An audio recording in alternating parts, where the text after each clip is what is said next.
Boa noite, meus irmãos. A graça e a paz do nosso Senhor e Salvador Jesus Cristo. Boa noite você também, que é um simpatizante do Evangelho. Queria mais uma vez agradecer esse momento, agradecer a você por me permitir entrar na sua casa através desse veículo de comunicação. Queridos, o Senhor é o nosso pastor e de nada teremos falta. Fica firme, Deus é contigo. Foi isso que Jesus nos prometeu. Ele disse que estaria conosco todos os dias até a consumação dos séculos. Queridos, nós vamos entrar aí no mês de junho e nesse mês de junho exclusivamente nós vamos desenvolver o mês da família e nós temos um tema: famílias que influenciam a sociedade. Hoje em especial nosso tema será famílias que influenciam a sociedade, elas amam somente o único Deus. Então, esse tema ele será desenvolvido, baseado nos 10 mandamentos. O texto que nós vamos trabalhar hoje é Êxodo capítulo 20, versículo de número 3. Se você quiser abrir aí, Êxodo 20, versículo de número 3, é o segundo livro da Bíblia. Eu queria, antes de mais nada, fazer uma breve oração, pedindo para que Deus possa falar ao seu coração, que você saia desse momento diferente, saia desse momento edificado, abastecido com a palavra do Senhor. Se você puder fechar os seus olhos, abaixar a sua fronte, por favor, vamos falar com Deus. Senhor, nós mais uma vez estamos diante da sua presença em oração e nós fazemos isso no nome de Jesus, Pai. Perdoa os nossos pecados, ó Deus, tem misericórdia de nós. Nós queremos te agradecer, ó Deus, por mais essa rica oportunidade de compartilharmos a tua palavra, Senhor. Dá-nos a tua bênção, fala conosco através dela. É em nome de Jesus, Pai, que nós oramos, Senhor, e agradecemos. Amém e graças a Deus. Queridos, como é que Deus preparou o povo e entregou as tábuas com os 10 mandamentos? O leitor da Bíblia, ele sabe que após a morte de José do Egito, de todos os seus irmãos e de toda aquela geração, subiu ao trono do Egito um novo rei, um rei que nada sabia sobre José e que, ao perceber que os hebreus eram mais numerosos que os próprios egípcios, ele ordenou que eles fossem obrigados a exercer trabalhos forçados, ou seja, ele escravizou os hebreus. Mas a Bíblia diz que quanto mais os hebreus eram oprimidos com tarefas pesadas, mais numerosos eles se tornavam. Por isso Faraó ordenou às parteiras dos hebreus que, ao darem à luz as mulheres hebreias, as parteiras verificassem se era menino. Se fosse menino, a ordem era matar a criança. Se fosse menina, elas deveriam deixar viver. Mas as parteiras, por temerem a Deus, elas não obedeceram a ordem de Faraó. Diz então que Faraó ele convoca as parteiras para saber por que os meninos continuavam a nascer. E as parteiras então responderam que as hebreias eram cheias de vigor. Então elas davam à luz antes da chegada delas. Faraó então ordena que todo o povo, ou seja, ele ordena que todo menino hebreu que nascesse fosse lançado ao rio Nilo, mas que o povo deixasse viver as meninas. É nesse momento que nasce Moisés, um hebreu, e como havia a ordem de lançar no rio Nilo todo recém-nascido menino dos hebreus, a mãe e a irmã de Moisés, elas bolam um plano para salvar a vida de Moisés, plano esse descrito lá em Êxodo capítulo 2. Então, um plano bem sucedido, Moisés passa a ser criado pela filha de Faraó. Moisés ele cresce na corte de Faraó e diz a palavra que um dia, quando já adulto, ele resolve dar um passeio pelo Egito e ele percebe como era pesado o trabalho que os seus irmãos hebreus realizavam. E após então tentar ajudar um hebreu que estava sendo espancado por um egípcio, Moisés acaba matando esse egípcio e o esconde na areia. No dia seguinte, ao intervir em uma briga de 2 hebreus, ele percebeu que o homicídio que ele havia praticado contra aquele egípcio no dia anterior havia sido descoberto. Temendo então ser morto por Faraó, Moisés ele resolve fugir. E nessa fuga ele encontra a família da sua futura esposa. Então ele vai morar com aquela família e acaba se casando com uma das filhas de Reuel, chamada Zípora. Ali no deserto, Moisés começa a constituir a sua família. Zípora lhe dá um filho. Então a Bíblia diz que depois de muito tempo, o faraó da época de Moisés, ele morre. E os israelitas continuavam a gemer e clamavam a Deus debaixo de tremenda escravidão. E o clamor deles chega até Deus. Então diz a Bíblia que num determinado dia Moisés estava pastoreando o rebanho do seu sogro e Deus lhe aparece numa sarça, numa chama de fogo, melhor dizendo, que saía do meio de uma sarça. Diz a Bíblia que Moisés ele viu que, embora a sarça ela estivesse em chamas, ela não era consumida pelo fogo. Naquele lugar Deus falou com Moisés, dizendo a ele que era o Deus dos seus antepassados e que ele havia escutado o clamor dos hebreus no Egito. Para resumir um pouco a história, Deus convoca Moisés para libertar os hebreus do Egito. Então Moisés ele retorna agora ao Egito e ele se torna no Egito a boca de Deus. Ele fala com o atual faraó para que ele pudesse libertar os hebreus da escravidão, mas faraó se nega por diversas vezes. Então Deus começa a enviar pragas ao Egito na tentativa de forçar faraó a libertar os hebreus. Assim chegamos na 10ª praga, que constituiu a morte de todos os primogênitos do Egito, inclusive a morte do primogênito mais velho, ou primogênito de Faraó. Somente depois dessa praga, da morte de todos os primogênitos dos egípcios, é que Faraó então resolve libertar os hebreus da escravidão. Os hebreus saem do Egito, mas após a fuga, Faraó resolve persegui-los. E Deus então, para salvar o seu povo, Deus abre o Mar Vermelho. Os hebreus atravessam o Mar Vermelho a pé enxuto. Quando Faraó e seu exército tentaram fazer o mesmo, Deus fez com que as águas se voltassem contra Faraó e seu exército, matando todos eles. A partir daí então os hebreus começam uma peregrinação pelo deserto, rumo à terra prometida, terra que Deus havia prometido aos seus antepassados. Aproximadamente 3 meses de caminhada eles chegam ao Monte Sinai, e ali eles ficam por aproximadamente 1 ano. É nesse local que o povo de Deus recebe as tábuas com os 10 mandamentos, os quais estão descritos lá no livro de Êxodo, capítulo 20, versículos de 1 a 17. Queridos, os 10 mandamentos, eles traçam um relacionamento vertical, ou seja, do homem com Deus. Os 4 primeiros mandamentos vão tratar dessa relação do homem com Deus. E os 6 demais mandamentos, eles falam de um relacionamento horizontal, ou seja, do homem para com o homem. Os 10 mandamentos eles foram entregues por um Deus que fala e um Deus que age. Mandamentos dirigidos a pessoas comuns do povo, as famílias de Israel, não aos religiosos. Esses mandamentos eles são princípios imutáveis e eternos, e eles devem ser aplicados na nossa vida familiar, para que possamos conhecer o que Deus tem para cada um de nós. Certamente Deus ele deseja o melhor para mim, ele deseja o melhor para você e o melhor para a sua família. Por isso é importante nós observarmos os 10 mandamentos. Eu quero então hoje começar a estudar junto com você o primeiro mandamento. E eu quero começar então perguntando: quem é o seu Deus? Quem é o seu Deus? Êxodo capítulo 20, versículo 3. Não terás outros deuses além de mim.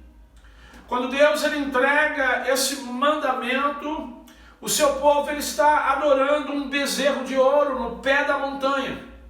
Ou seja, esse primeiro mandamento ele atinge diretamente a idolatria.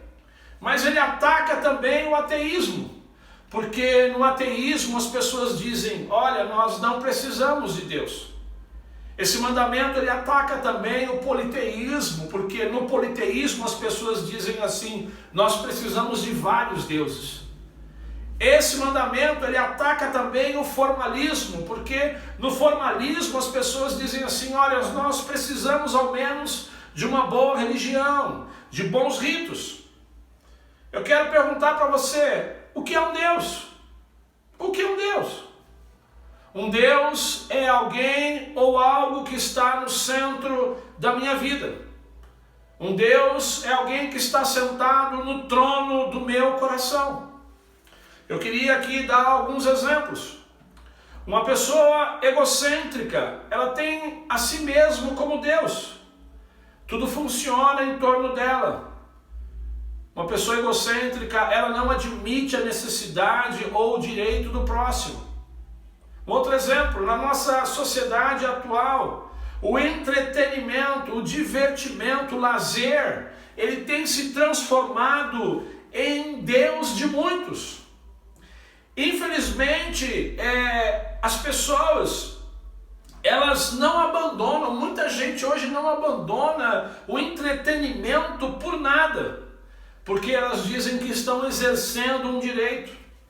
Elas transformaram o lazer na existência, ou melhor, na essência da sua existência. Um outro exemplo, há pessoas que fazem do dinheiro o seu Deus. Outros adoram o esporte, a profissão, os filhos, o namorado e etc. Todos vivemos em função do nosso Deus. Veja bem, quando a gente fala de esporte, de profissão, de dinheiro, nós não estamos falando de nada pecaminoso. Amor próprio, dinheiro, namorado, lazer, esporte, profissão, não são pecaminosos em si. O problema é que quando esses sentimentos, eles extrapolam e tornam a essência da vida. Portanto, ter ídolos na mente é colocar algo ou alguém no lugar central da minha vida. Lugar esse que deve pertencer somente a Deus. Então, o primeiro mandamento, ele lida com o equilíbrio de cada um de nós. Porque o pecado é que causa o desequilíbrio, levando ao exagero, colocando outras coisas ou pessoas no lugar que deveria ser somente do Senhor. Então é necessário que a nossa existência esteja ajustada, esteja equilibrada. Queridos, quando nós adoramos a Deus, as demais coisas se encaixam no lugar certo. Evangelho de Mateus capítulo 6, versículo 21 diz que onde estiver o seu tesouro, também estará o seu coração. Então, se o seu tesouro for o seu dinheiro, é ali que o seu coração vai estar. Se o seu tesouro for o seu namorado, é ali que o seu coração vai estar. Pergunta: quem é o seu Deus? Quem é o Deus da sua família? Para responder essa pergunta, é só você entrar na sua casa e verificar aonde é que está o altar. É só perceber aonde a sua família investe tempo. Aonde vocês investem dinheiro, ou seja, quem recebe mais a atenção de vocês. Esse é o altar da sua vida, esse é o altar da sua família. Se o altar é o dinheiro, então o Deus da família é o dinheiro. Se o altar é a profissão, se é a profissão que leva todo o tempo, consome todo o tempo de vocês, então o Deus da sua família, o Deus da sua vida é a profissão. Queridos, o maior desafio da vida é manter Deus em primeiro lugar. Esse desafio é um desafio que eu também enfrento todos os dias. Porque muitos objetos, pessoas, prazeres, querem competir com Deus todos os dias. Por isso, você manter um relacionamento íntimo, pessoal e crescente com Jesus Cristo é um desafio. Porque muitas coisas, muitas pessoas, muitos objetos querem competir com Jesus Cristo. Então, a nossa principal tarefa como discípulos de Jesus é verificar que nenhum Deus, Nenhuma pessoa, objeto, tarefa, dever ou prazer estejam na frente de Jesus. Estejam na frente dele em nossas prioridades, em nossos planos, em nosso afeto. Por isso eu queria lembrar algumas coisas, por exemplo, a você, adolescente que me ouve nesse momento. É comum na adolescência, né? A adolescência ela é uma fase em que se descortina um universo de oportunidades. A adolescência é uma fase onde se dá ênfase nos prazeres da vida.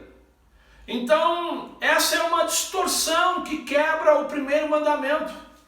A sociedade, entre aspas, ela vende muito bem a ideia dos prazeres, estimulando o desejo de você, adolescente, viver intensamente tudo aquilo que a vida oferece, sem perder nada. Então a sociedade vende muito bem a ideia de que você deve gastar o seu tempo com videogame, com o celular, nas redes sociais, com os amigos, em passeios, etc, etc, etc.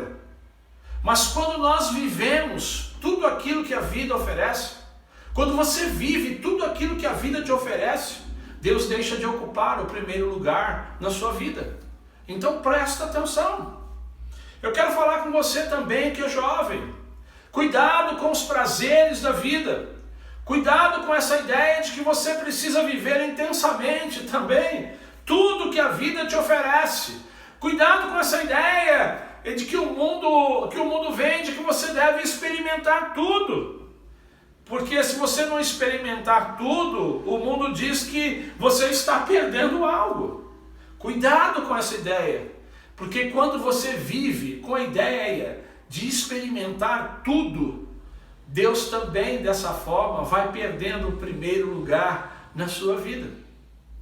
Você que é um jovem adulto, querido, meu irmão, minha irmã, meu amigo, sonhos, ambições profissionais, nada disso é errado. Mas os sonhos e as ambições profissionais, muitas vezes, elas assumem uma dimensão muito forte na vida do jovem adulto. Ambição não é errado. Querer ter uma boa profissão, um cargo de chefia, isso não é errado. Não é errado enquanto essas coisas não assumem o lugar de Deus na sua vida. Jovem adulto, você não pode viver apenas para abraçar esses alvos. Você não pode viver apenas ambicionando ter e mais ter, crescer e crescer na sua vida profissional. Se você viver apenas para alcançar esses alvos, você certamente vai quebrar esse primeiro mandamento, porque Deus não vai ocupar o primeiro lugar na sua vida. Você que é um jovem adulto que está me ouvindo, você também deve viver para agradar a Deus e não apenas para correr atrás das suas ambições e crescer profissionalmente falando.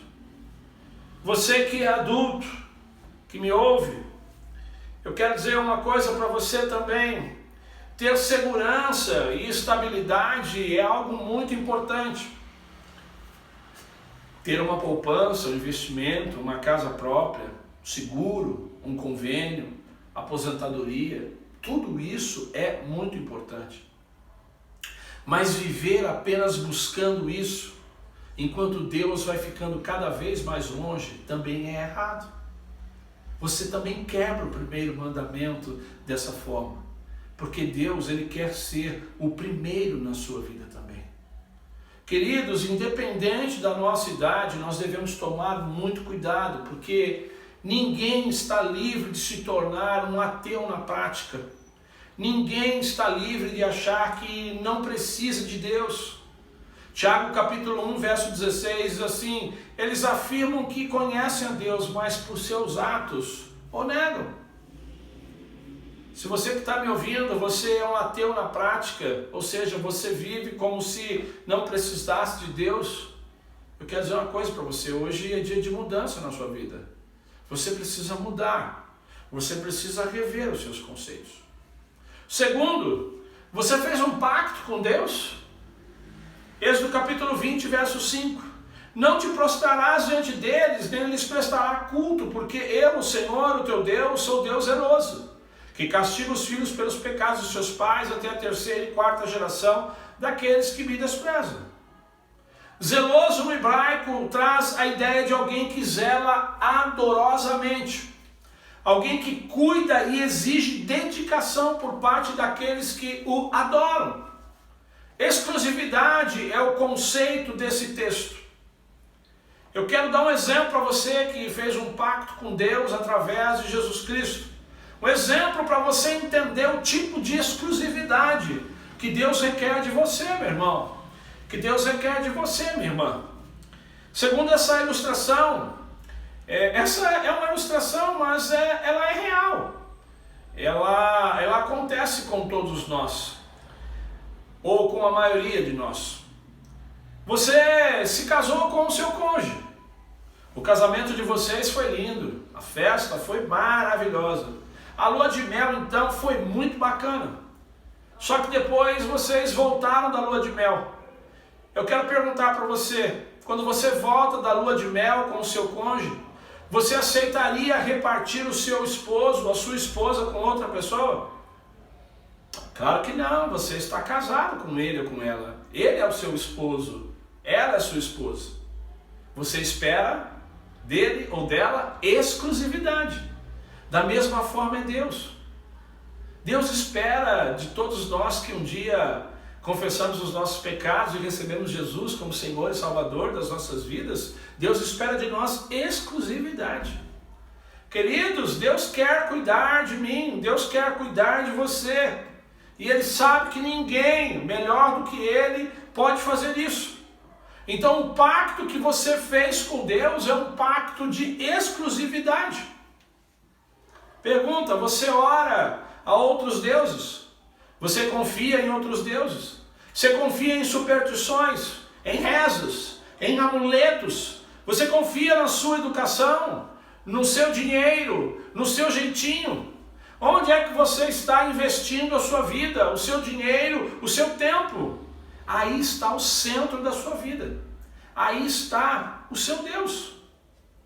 Queridos, ter apenas um Deus em nossa vida pode gerar inicialmente e de vez em quando uma sensação de perda. Presta atenção no que eu vou falar. E essa impressão ela é correta. Toda vez que eu e você escolhemos ter apenas um Deus, nós estamos perdendo o que os outros deuses nos oferecem. Mas o que os outros deuses nos oferecem não chega nem perto do que o Deus verdadeiro ele nos oferece. Jeová, o Deus verdadeiro, nos oferece vida nova, transformação, uma nova vitalidade espiritual aqui nesse mundo. Jeová, o Deus verdadeiro, nos oferece vida eterna, vida após a morte. Evangelho de Mateus, capítulo 6, verso 24, diz que um escravo ele não pode servir a dois donos ao mesmo tempo, a dois senhores, pois ou ele detesta um e gostará do outro, ou ele será fiel a um ou desprezará o outro. Queridos, Deus não aceita um lugar de igualdade. Deus ele quer ser supremo na nossa vida. Ele quer ser exclusivo. Ele quer ser único nas nossas vidas. Evangelho de Marcos, no capítulo 8, verso 35, diz: pois quem quiser salvar a sua vida, a perderá.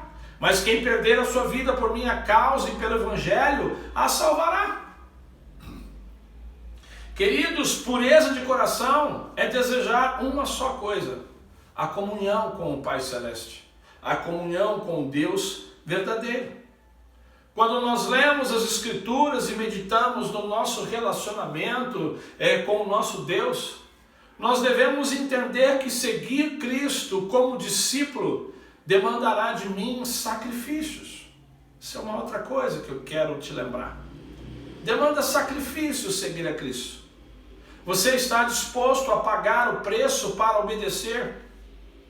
Fazer um pacto com Deus é colocar Deus em primeiro lugar. Pergunta: quais têm sido as circunstâncias, ou melhor, quais têm sido as consequências na sua vida, na sua família de ter colocado Deus em primeiro lugar? Eu quero aqui compartilhar algumas coisas que aconteceram comigo, algumas consequências de ter colocado Deus no primeiro lugar na minha vida. Quando eu decidi colocar Deus no primeiro lugar da minha vida, eu tive que deixar de lado o sonho de construir a minha casa própria. Eu precisei fazer um curso superior. Eu passei por sufoco financeiro. Eu tive que tirar os meus filhos do colégio particular. E tantas outras coisas que eu e minha esposa vivemos. Tantas outras consequências que nós tivemos que experimentar, porque nós escolhemos colocar Deus em primeiro lugar nas nossas vidas. E você?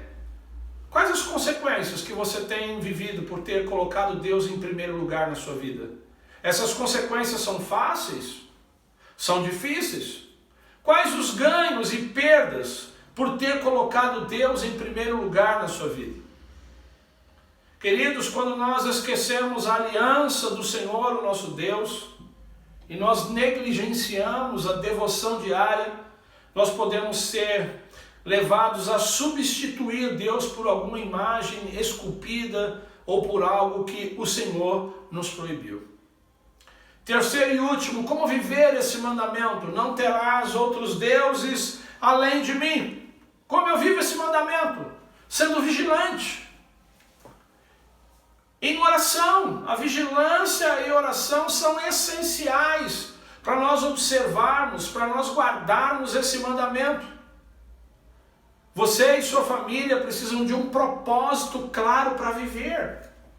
Tem muita gente que precisa de um propósito claro para viver. Tem muita gente que perdeu o propósito. Tem gente que não sabe por que está vivo. Não sabe de onde veio, para onde que vai. Evangelho de Mateus, capítulo 22, versos 37 e 38. O Senhor diz assim, olha, ame o Senhor, o seu Deus, de todo o seu coração, de toda a sua alma, de todo o seu entendimento. Esse é o primeiro e maior mandamento. Então o primeiro mandamento é esse, não terás outros deuses além de mim. Queridos, existe uma enorme diferença entre você simplesmente viver e você viver com propósito.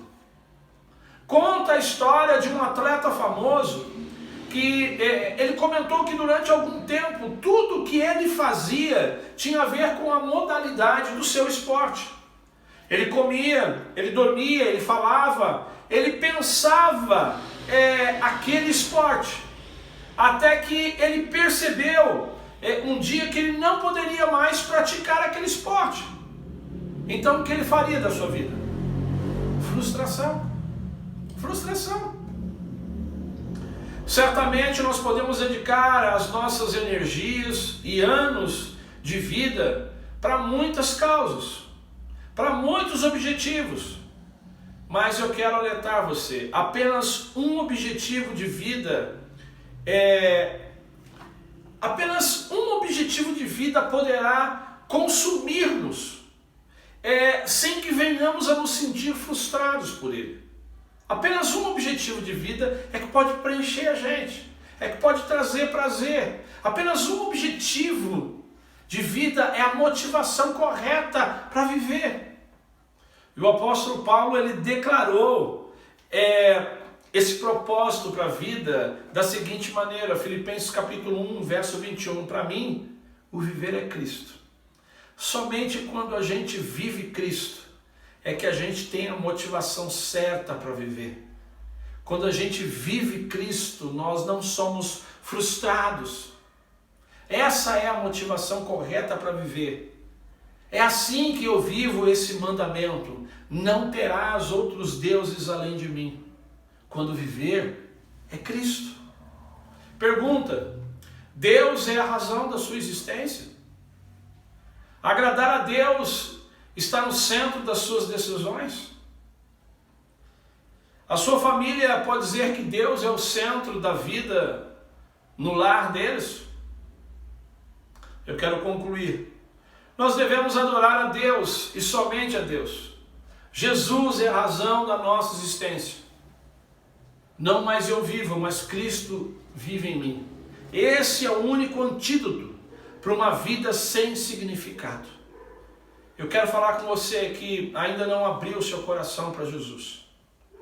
Cristo ele morreu pelos meus e pelos seus pecados. E a Bíblia diz que se nós confessarmos os nossos pecados, Deus é fiel e justo para nos perdoar de todos os pecados e nos purificar de toda injustiça. A Bíblia diz que Deus ele amou o mundo de tal maneira que ele deu o seu Filho unigênito, para que todo aquele que nele crê não pereça, mas tenha a vida eterna. Eu quero explicar isso através de uma ilustração. Certa vez uma senhora havia compreendido que não podia confiar nas obras, mas apenas em Jesus para ser salva. Ela mudou então de religião e tornou-se uma discípula de Jesus. Segundo essa história, quando ela estava morrendo, os filhos chamaram o padre. E o padre então chega à porta daquela casa, entra naquela casa e ele diz: minha filha, eu vim aqui para perdoar-lhes os pecados. Aquela senhora, ouvindo isso, respondeu: o que foi que o Senhor disse? Por favor, repita, eu não estou te ouvindo direito. O padre então disse à mulher: eu vim perdoar-lhes os pecados. A senhora disse então: chega mais perto, deixa eu ver as suas mãos. Então o padre, sem saber o que aquela senhora queria, ele estendeu as mãos e ela pegou as mãos do padre e disse: não, o Senhor não pode perdoar os meus pecados, porque aquele que perdoou os meus pecados, ele tem cicatrizes de cravos nas mãos. Só Jesus pode perdoar os teus pecados. Só Jesus pode te salvar. Então, declara nesse momento que Jesus é o primeiro na sua vida. Declara, diga aí: não terei outros deuses além de ti, Senhor. Declara isso nessa noite. Aceita esse desafio. Deixa Deus ser o centro da sua vida. Viva sem outros deuses. Você aceita perder a vida por amor a Jesus? Aceite. Querido, querida, você não precisa de outros deuses. Você pode confiar apenas na suficiência de Deus. Eu quero dizer uma coisa para você: quem confia somente em Deus só tem palavras de gratidão e de adoração.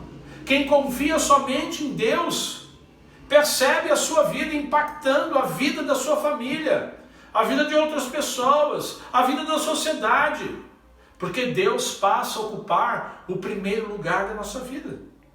Confesse agora com a sua boca que Jesus é Senhor e Salvador da sua vida. Faça isso e você conseguirá cumprir esse mandamento, porque o Espírito Santo vai te capacitar. Romanos 10:9 diz que se você confessar com sua boca que Jesus é Senhor e crer em seu coração que Deus o ressuscitou dentre os mortos, será salvo. Confesse seus pecados nessa noite. Busque o perdão de Deus. Inicie uma nova vida com o Senhor. Declare que Jesus será o Senhor da sua família. Josué capítulo 24, verso 15, ele disse: olha, mas eu e minha família serviremos ao Senhor. Declare isso. E passe a viver novos propósitos com relação à sua família. Passe a viver uma vida nova. Porque quando a gente confessa os nossos pecados e recebe Jesus como Senhor e Salvador, Deus passa a ser o centro da vida da nossa família. Que Deus te abençoe.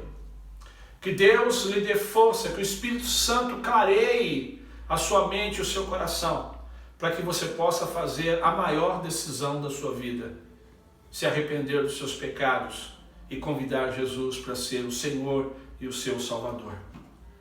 Que a graça do Deus Pai, o amor do Deus Filho e as doces consolações do Espírito Santo de Deus estejam com todos nós desde agora e para todos sempre. Amém e graças a Deus.